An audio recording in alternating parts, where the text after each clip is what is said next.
Saturday the 8th of April. It's Easter weekend and it's just past 6 o'clock. Sorry we're a few seconds late starting this evening, but that's the joys of live production.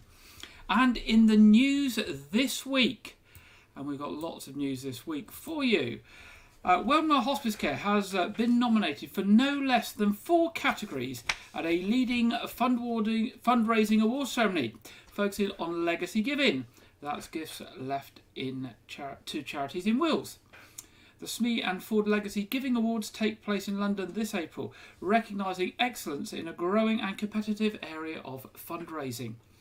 The 4 categories that Weymouth are shortlisted in are Outstanding Legacy Fundraising Achievement 2023, Most Innovative Legacy Campaign, Outstanding Achievement by a Legacy Fundraising Team, and Excellence in Legacy Pledger Stewardship.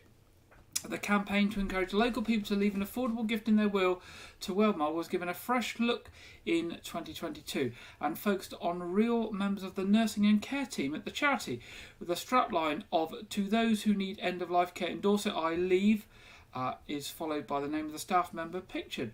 The campaign has been seen on social media, online, in local magazines, on buses, radio, and even on Sky TV adverts.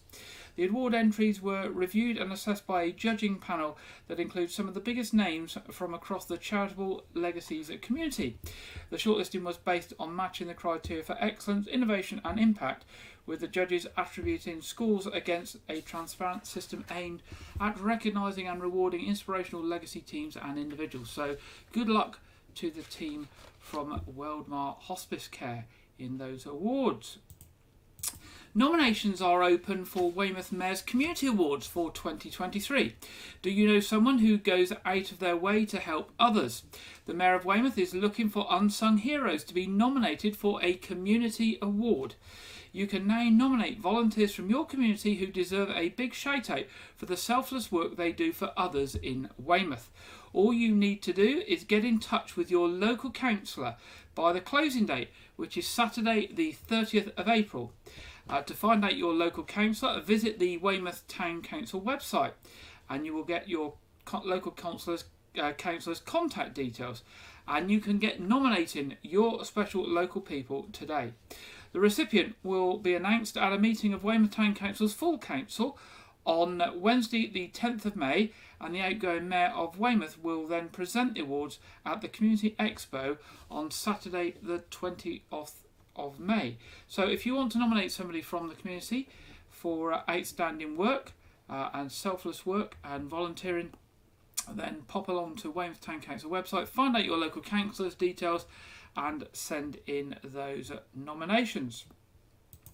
Now, Dorset Council issued a statement this week expressing their opposition to the Home Office announcement to house asylum seekers in floating accommodation at Portland Port.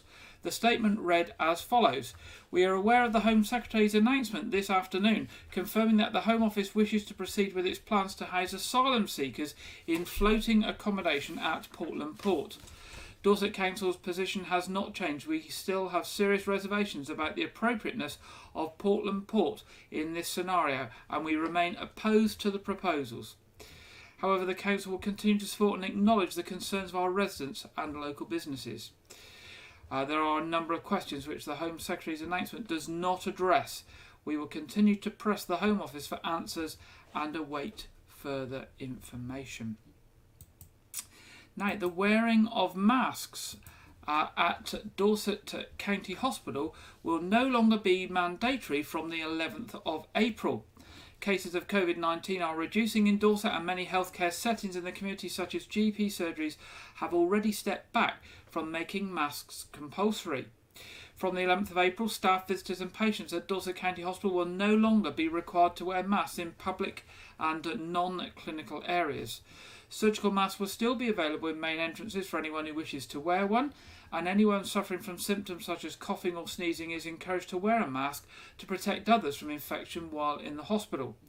Masks will still be required in some clinical areas to protect patients who have lowered immunity, and these areas will have notices on entrance doors to advise visitors.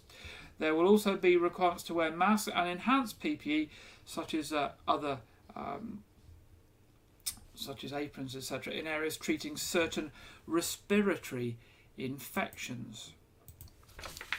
Dorset will next month be represented at the English Schools Individual Table Tennis Finals by Daniel Scotchmer.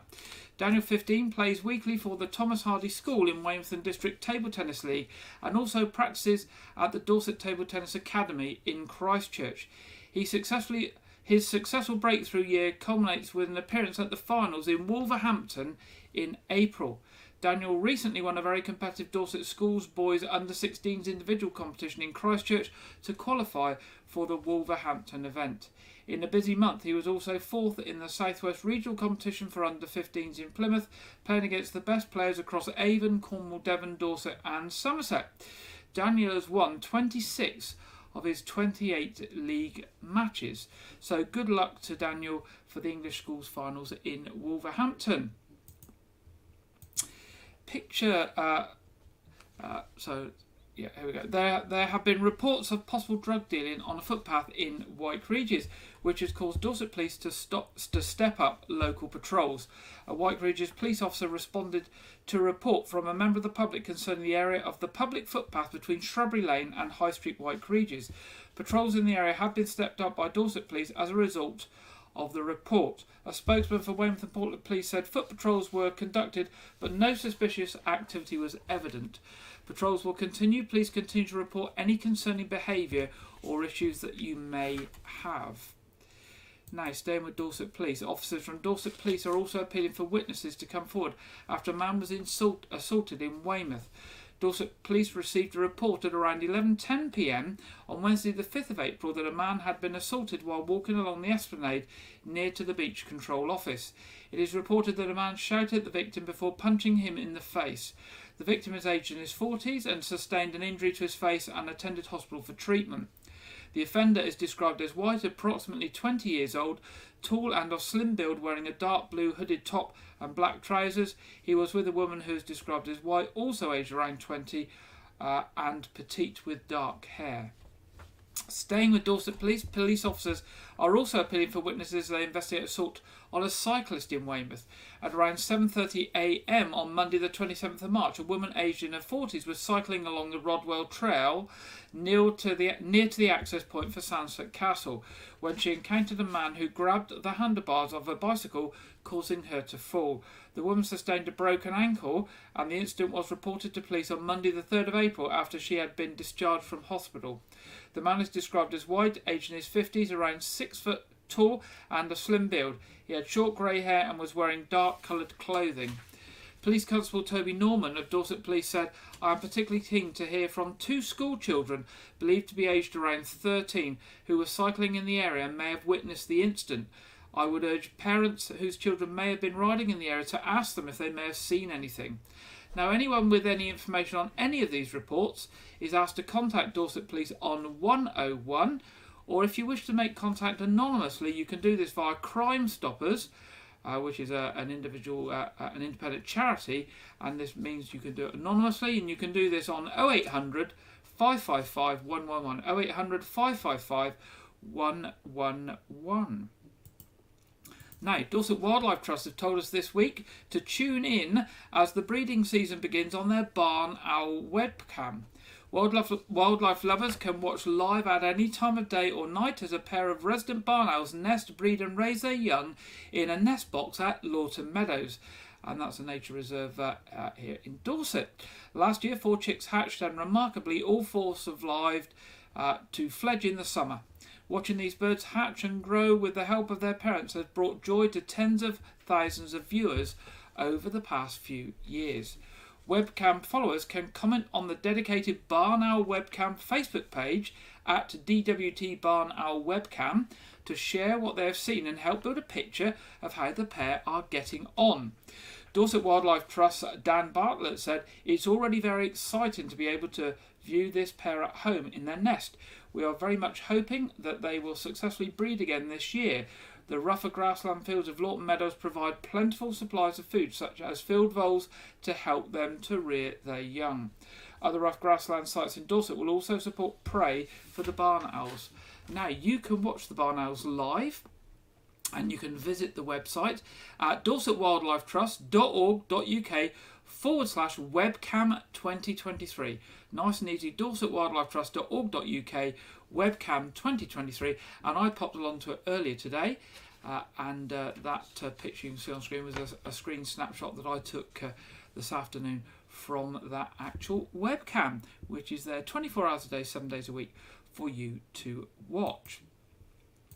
Now, charity funds from Dorchester Beerex 2023, organised by West Dorset Campaign for Real Ale and Dorchester Castbridge Rotary, held in February in the Dorchester Corn Exchange, are in the process of being divided up and given to beneficiaries.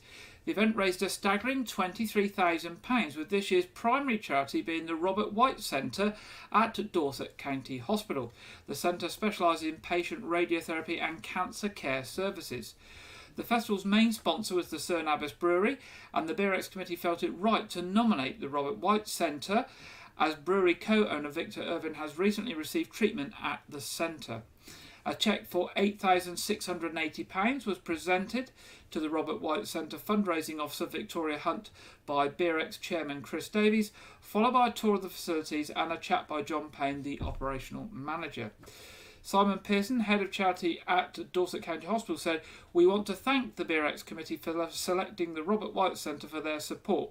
We know that organising these events takes a huge amount of work, and we appreciate the efforts of everyone who contributed into making the event such a success."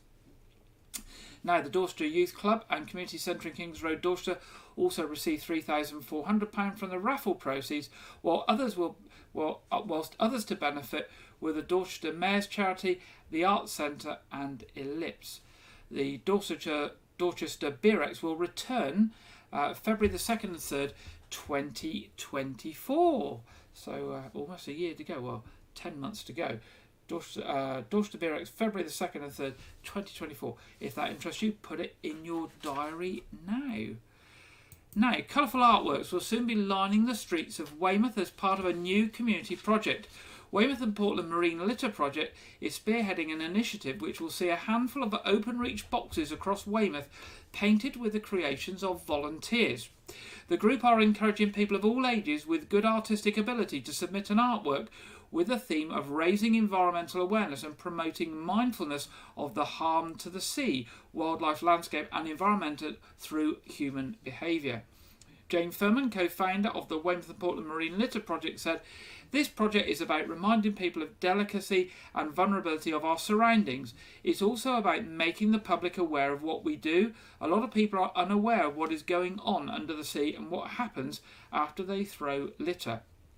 The organisation's main objective is to create community-based projects aimed to reduce the pollution from litter in our seas and on our beaches.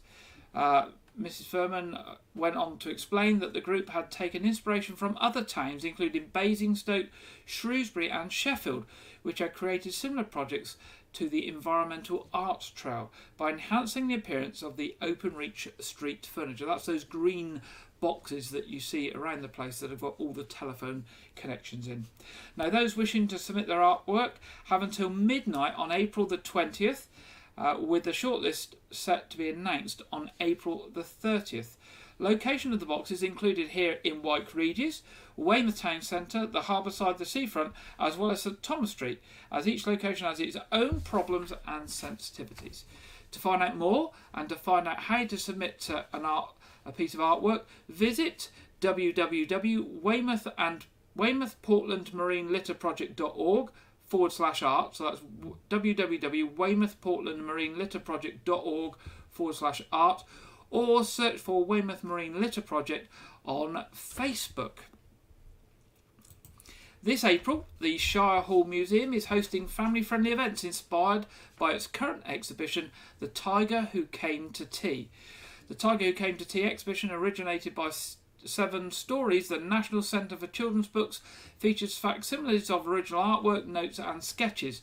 The exhibition also offers children the opportunity to step into Sophie's kitchen and meet a life-size tiger.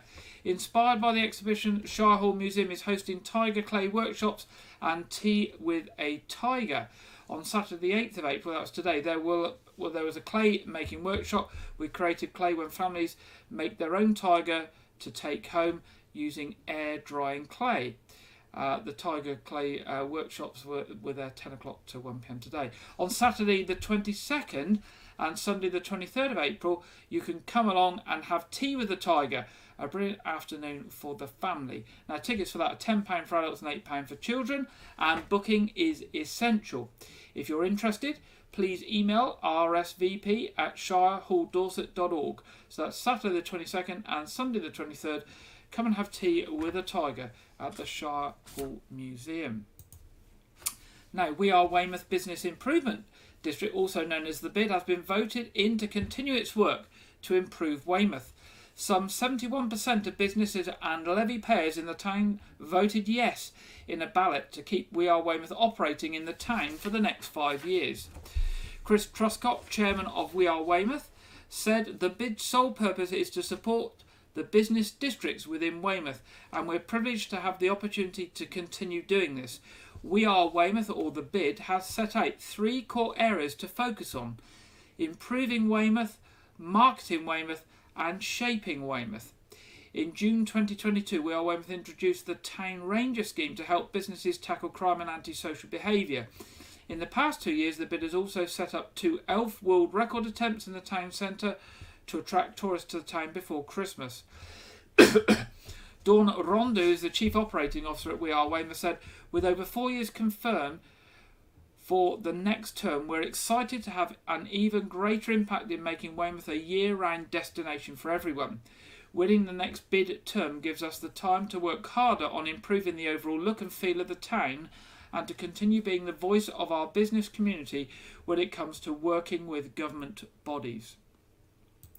Now, the Keep Military Museum Young Historians Group is set to launch a brand new history podcast featuring local people connected to the Dorchester's military history. Young Historians, a weekly after-school club for 14 to 18-year-olds based at the Keep Military Museum, have been working on their new podcast, Keeping It Real, for the past 6 months. The project was led, designed and produced entirely by teenagers, with the group creating a series of podcast episodes with guests such as local military history writer Christopher Jerry and National Serviceman Nick Speakman, who described serving at the Keep when it was still a working barracks. The podcast will be released weekly, with the first episode launching this Thursday, the 13th of April. To celebrate the release of the Young Historians Group, the museum is offering free admissions to history students on the 13th of April. All students need to do is show their school or college timetable for free entry. Episodes will be released on the Keep Military Museum website at keepmilitarymuseum.org/young historians. That's keepmilitarymuseum.org/young historians. Now, lifeguards have returned to Weymouth Beach as the school Easter holidays get underway. The RNLI lifeguard team, Christian, Courtney and Jamie, kept a lookout for bathers on Weymouth on the first day back on duty. Weymouth Beach will be patrolled by RNLI lifeguards until the end of the Easter holidays on Sunday, April the 16th. The team will be keeping beachgoers safe between 10 a.m. and 6 p.m. daily. Figures reveal that in 2022, RNLI lifeguards covering West Dorset saved 2 lives, dealt with more than 600 incidents and assisted 93 people. For the 2-week school Easter holidays, Weymouth main beach will have the lifeguard cover. Now, Lime Ridges, Green Hill and West Bay will all be patrolled from July the 8th. So they haven't got to cover for the Easter holidays, but it will start again in July for the summer holidays. And finally, the Weymouth Land Train took its first trip of the season last Saturday. The Mayor of Weymouth, Councillor Anne Weaving, and her escort, Councillor Ken Watley, joined a band of local businesses and families for a tour around the Esplanade Harbour and Hope Square. Tony Poole, who's the owner of the Land Train, said the Weymouth Land Train is an absolute best way to discover Weymouth and provides lots of fun for all ages. The kids really like having their photo taken in the driving seat of the train too. The train will run every day now until September, providing a circular route from the seafront to Hope Square. Many people hop off at Hope Square for the Nose, Fort and Gardens and then hop back on the train when they are ready to return to the seafront. This year, for the first time in a long while, the train will be travelling along the Esplanade during June, July and August, providing a transport link between car parks at Lodmore and the town centre. The land train was reintroduced to Weymouth in 2021 as the country emerged from the COVID pandemic, when Mr. Paul purchased the land train from Merlin Entertainments. Route maps and more information can be found on the website www.weymouthlandtrain.com or by visiting the Facebook group at Weymouth Land Train. Well, we wish them all well running the Weymouth Land Train there through the town from the car parks and across to Hope Square between now and September. Now that's the end of the headlines tonight. Now, as it's Bank Holiday weekend, this weekend we have a couple of short features for you. The first is a taster from Arts Reach of an up-and-coming show called One Man and His Cow by an organisation called Living Spit, which comes to the area in May. Now, as you know, Arts Reach bring a mix of performances to venues across Dorset. Their vision is to enrich the positively impact the lives of people in Dorset by connecting and empowering rural communities through creative and cultural experiences. Let's have a taster of One Man and His Cow now. Hi, we're Living Spit, and our next show is called One Man and His Cow. And this is Ian Harris, who plays the man.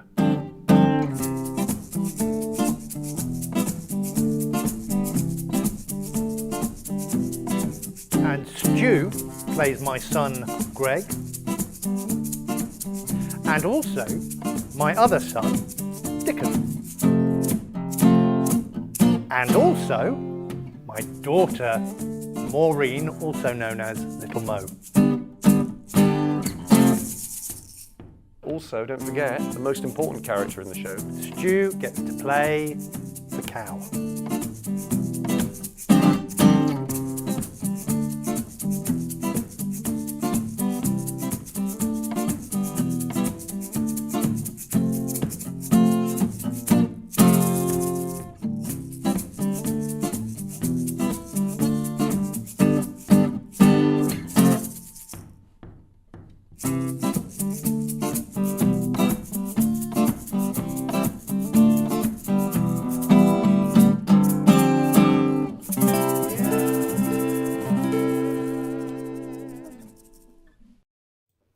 There we go. That was just a taster of One Man His Cow from Living Spit, which is coming to the area in May. Now, as we know, Arts Reach do provide a lot of different types of performance, from things for the children to music to acting across the whole of Dorset, and they have a really packed programme. And their latest programme, covering April to September, has just been released. I've got a copy through the post. You can go onto their website at www.artsreach.co.uk and get one of those programmes sent to you.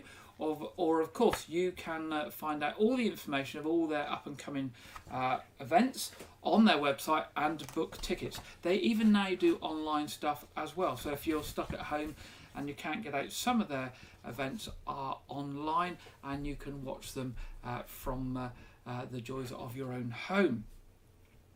Now, the next piece tonight, we're going to see the second part of my interview with Jeff Thomas from All Saints Church, Wyke, Regis, that I did a couple of weeks ago. And this week we're going to hear from Jeff about the events for the Coronation Weekend, which is coming up in 3 or 4 weeks' time. And I understand as we get towards the coronation, a big event for the country, that you've also got a day planned at All Saints Church in the grounds for the whole parish of Wyke Regis on, I think it's Sunday the 7th of May. It is. The coronation itself will take place on Saturday the 6th. That's the big event at Westminster Abbey in London when the new king will be formally crowned. And I believe there's a big concert in London that evening as well, which I'm sure we'll enjoy from the comfort of our armchairs. But here in Wyke Regis, we're planning our own coronation celebration for the next day, Sunday the 7th, as you correctly say. And the idea is that it will start at midday and run till about 5 o'clock in the afternoon. And we'll start the day with a bit of a picnic and a concert. Our old friends Weymouth Concert Brass are coming along to entertain us for the first couple of hours or so. And there will be, bring your own picnic, but we'll also be selling burgers and refreshments and hot dogs and there'll be a bar too, which will be licensed. So, there'll be plenty for everyone there. And then when we've done with most of the picnicking, then we'll have another of our old favourites, the teddy bear zip wire, where we run a wire from the top of the tower here down to the ground and invite the owners of Cuddly Toys to allow their treasured toy to be zip wired all the way down to the ground in perfect safety, of course, and there'll be a nice certificate for their bravery at the end of it. And there'll be stalls too, and we'll be offering tours of the tower and tours of the church and churchyard. So that there really will be something for everyone, and it'll be a lovely, fun afternoon. We just have to keep our fingers crossed a little bit for the weather, because that really helps to make these sort of events. But we'll have fun anyway, whatever the weather. So come along on Sunday the 7th from midday and have an afternoon fun here in the churchyard at All Saints. And I think after that, there's another unusual concert for us on the 10th of June. And actually, it's going to be a lovely concert. It's a concert by a 5-piece Celtic folk band. And they're coming here. They're called Head North. And they're coming here to play Celtic folk music, both traditional, so you might find the odd reel and jig there, but also some progressive stuff at all. So as with many of our events, there definitely will be something for everyone. And that will be another event where you can get a glass of wine and some beer. So lots coming up, Gary. Look out for all of it in our various newsletters, on the website. And once again, if you want to know more, want to speak to someone about it, then give me a call. My number again is 07710 096 174, and you can find all that out on the website too. So we look forward to seeing you at all, if not all, some of these events. Brilliant. Thank you very much, Jeff, for sharing all that with us today.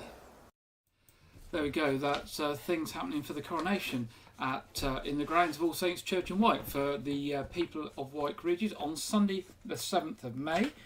Now, for more information, you can pop along to the parish website, www.parishofwykeregis.org.uk/events. That's www.parishofwykeregis.org.uk/events. Now, it's that time in the programme where we go to our regular contributor, Andrew Wright, for this week's film review and preview. Welcome to Wyke Regis TV Film Review and Preview. I'm Andrew Wright.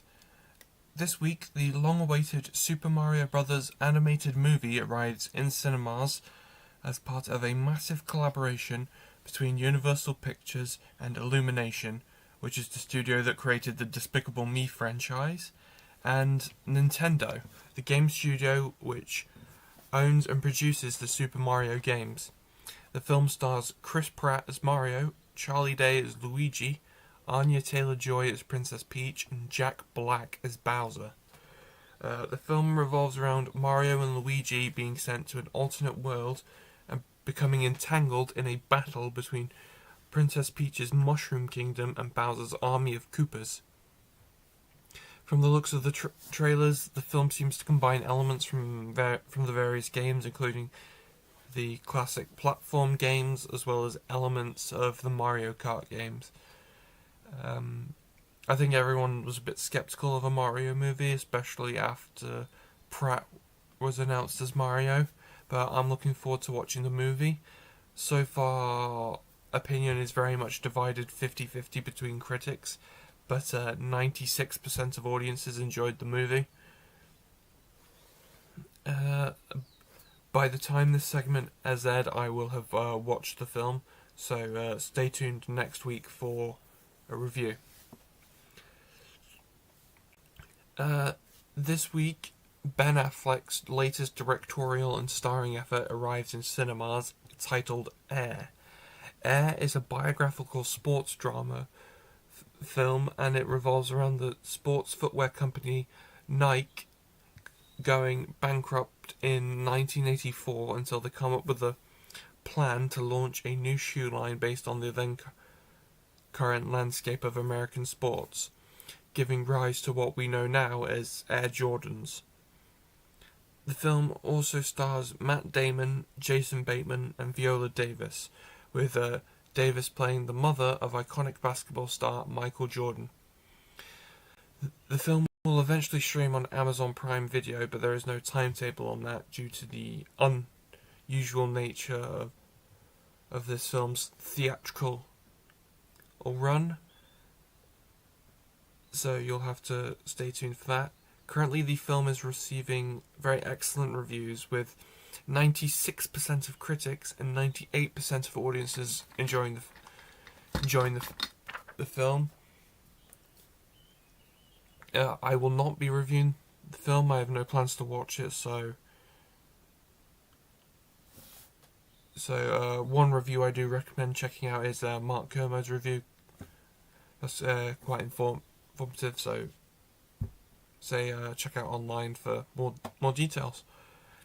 That's all I have for this week, but be sure to check back next week where I will review the Super Mario Brothers movie, because when I'm recording this I'm seeing it today, and I will preview new horror films, Renfield and The Pope's Exorcist. I believe The Pope's Exorcist is already out in the UK, but I didn't preview it this week because I was looking at the American film schedule. It's everything different. So apologies for that. I will preview it next week, even though it'll have been out for a week. So now back to Gary in the studio.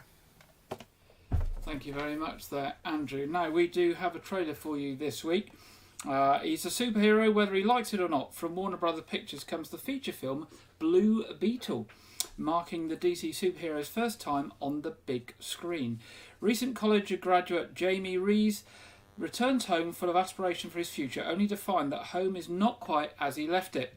As he searches to find his purpose in the world, fate intervenes when Jamie unexpectedly finds himself in possession of an ancient relic of alien biotechnology, the Scarab. When the Scarab suddenly chooses Jamie to be his symbiotic host, he is bestowed with an incredible suit of armour capable of extraordinary and unpredictable powers, forever changing his destiny as he becomes superhero Blue Beetle. We're going to watch the trailer for Blue Beetle now from Warner Brothers, and it will be out in cinemas from the 18th of August. So this is an early check of what's in the film, just released in the last couple of days. Excuse me, Mr. Reyes? You finished scraping the gum off that lounger or what? Everything right now feels so out of reach. You always land on your feet, bro. You're Jaime. They don't get out much. I just wanna rock. Jenny? God, that's my wife. But do not open it. You went in to get us jobs, and all you brought back was a hamburger? Okay, I don't think it's a burger. You haven't looked? What the hell is that? How did you get it to do that? I think he likes me.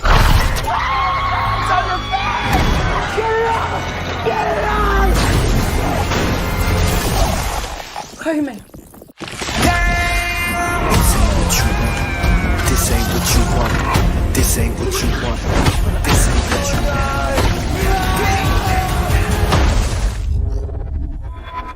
What the? Host acquired. Who said that? It's okay. It's gonna be okay.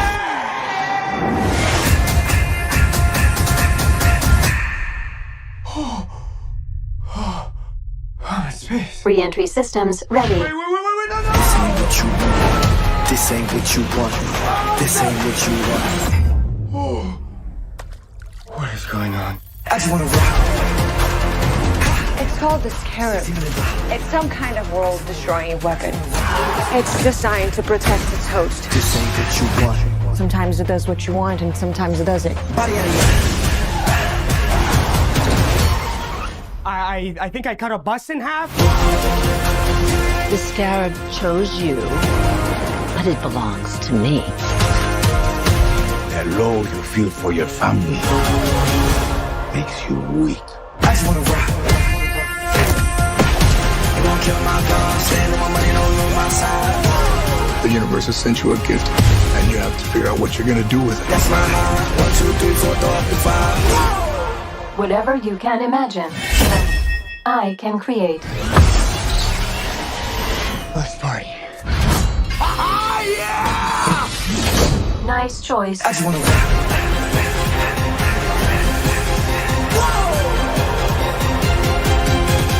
Whoa, it's like Batman stuff. Batman's a fascist. I just wanna rap. There we go. That's Blue Beetle by Warner Brother Pictures, out in August. I'm sure Andrew will be reviewing that nearer the time when we've got a chance to see the whole film. Now, it's that time in the programme where we go over to the Met Office to see what the weather has in store for us this bank holiday Easter weekend. Always interesting to see what the weather has on a bank holiday weekend for us. And this week we are joined by Jonathan Vautry. Hello there. There's been a lot of fine weather around to start off this Easter weekend, and that is continuing throughout Saturday. The earlier satellite image showing a good number of sunny spells. There is a bit of higher base clouds here and there, a bit more lingering across coast of England and Scotland, but that will break up as we head throughout the afternoon, and many of us will see another fine day with some prolonged sunny intervals. It is breezier for Cornwall up into Northern Ireland and northwest Scotland today, so that will just take the edge off the feel of things, but where you're out of the breeze and in some sunshine, it will feel pleasant. Highs above average for the time of year, with temperatures reaching 15 to 17 degrees Celsius. It is worth noting, if you are heading outside, that tree pollen levels are very high at the moment across areas of England and Wales, even high for Northern Ireland and into central areas of Scotland as well. So if your hay fever is triggered by pollen from birch, hornbeam or ash, then you may need a few tissues when you head out to enjoy that fine weather. Otherwise, as we head into Saturday evening, many of us will be remaining dry with some late sunny spells through the evening and those turning into clear intervals overnight. Perhaps a few isolated showers for Northern Ireland as this cloud comes and goes, and we'll see some lower cloud pushing in across areas of eastern England and Scotland once again tonight as well. With the breeze that's around though and that general increase in cloud, temperatures won't be dropping too far compared to what we have seen over recent nights, so largely staying frost-free, and certainly towns and cities will be holding up around 5 to 7 degrees Celsius. As we head into Easter Sunday, the high pressure that has been with us and keeping things relatively settled is just going to gradually push its way off to the east, and that will allow these fronts to push their way in a little bit more from the Atlantic. It is, though, going to make slow progress, and the main thing throughout the day will just be that we start to see a squeeze in those isobars across all areas of the UK. So it is going to be a breezier day for all of us. That will help clear off some of this low cloud in the east, though, throughout the morning. And again, we'll start to see some sunny intervals develop throughout the afternoon. Particularly in the west, the sunshine will begin to turn hazier later on as this higher base cloud pushes its way in ahead of the rain that will push into Northern Ireland into the afternoon as well. Despite the breeze though, temperatures will be again a degree or so up compared to Saturday. We could see highs of around 18 degrees Celsius in places. So again, if you are sheltered from that breeze, it should feel relatively pleasant. It's into the overnight period where we'll start to see that rain more push into all areas of the UK. First Northern Ireland and then Western Scotland, Northern England, Wales and the southwest. There could be a few heavier bursts possible as this does make its way through. As we move on into Easter Monday, that will be clearing its way off eastern areas first thing. It could linger across areas of the southeast though. Behind that we will see a number of sunny spells but also blustery showers pushing their way in from the west throughout the rest of the day. Some of those showers certainly could be heavy in places with the risk of hail and thunder. And it's this that is signalling a change in our weather pattern to something a bit more unsettled as we head throughout the rest of the week. Certainly it will be quite windy at times, certainly looking like Tuesday night into Wednesday could bring the risk of some gales in places, and temperatures will also be dropping off a bit more compared to what we have seen over the weekend. But you can keep up to date with the full forecast for the forthcoming week by following us on all of our social media channels. If you're watching on YouTube, then make sure to subscribe as well. Otherwise, we'll see you again very soon. Bye-bye. Thank you very much there, Jonathan, for the national weather forecast. We'll see what the local weather has in store for us. And there we go. Back to normal. Mild, sunny spells, rainy showers, with Friday looking to be the heaviest rain for us in the coming week. Nothing much changes on the weather front, does it? There we go. Now, turning to what's on. What have we got coming up? Well, at Weymouth Pavilion, we have got the 14th of April, Electric Light Orchestra Experience. 15th of April, The Searchers Thank You Tour. 16th of April, Bobby Davro in the Easter Pantomime, Rapunzel, that's just on for one day. Two shows, a matinee and an evening show. 22nd of April, Slade UK. 27th of April, Giovanni Pernice, Made in Italy, I think that's opera. 28th and 29th of April, Weymouth Cider Festival, and the 4th of May, the complete works of William Shakespeare. Again, something for everyone there at Weymouth Pavilion. Box office online, weymouthpavilion.com, or by telephone 01305 783 225. Now at the Node, the Easter fun continues through to the 16th of April with Easter egg cunts and lots more fun there for the families, and their Coronation Festival is on the 6th to the 8th of May. Turning to church services in Wyke, just one service tomorrow. That's 9:30 at All Saints Church, the Easter service. It's a combined parish service, so there's no earlier service and no service at Lane House tomorrow. Our other programmes tonight, our quiz is on at 7:30. It's an Easter quiz. You're all welcome to join us. The feed goes live about 7:20. Quiz starting promptly at 7:30. And the April version of A Year Gardening with Clive Gray will be broadcast tomorrow at 4 p.m. That's Sunday at 4 p.m. and repeated on Friday at 7 p.m. Turning to traffic and travel, the works on Weymouth Seafront, or just behind Weymouth Seafront, continue. There's a bus replacement service on the trains over the bank holiday weekend between Poole and Bournemouth, and also engineering works between Reading, Andover, Woking and Winchester. Bus replacement service on there over the bank holiday weekend. Best advised to check your entire journey before travelling. That's the advice from the rail operators.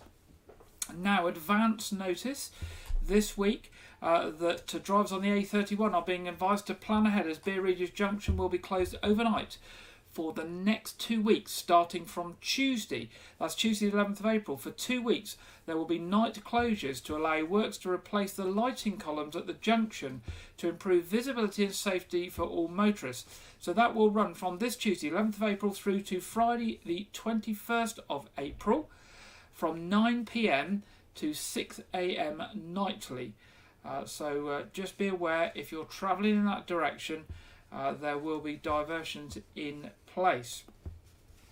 Now, other roadworks, the ones on the Gloucester Mews, that was the ones I was thinking about on the seafront. They remain closed to the beginning of May. Also, works continue at the junction of Lane House, Rocks Road and Fremantle Road, currently open and no lights in place other than a temporary pedestrian crossing, but we can expect that traffic lights will be back as they return to do work. Also, roadworks on Quibo Lane and Chickerell Road at the junction with Quibo Lane, and Chickerell Road at the Chickerell end. Wyke Road, Ferndale Road, Fernhill Avenue, Hazeldown Avenue and Littlemore Road, all works that are expecting to have traffic control and cause disruption. Well, that brings us to the end of this week's programme.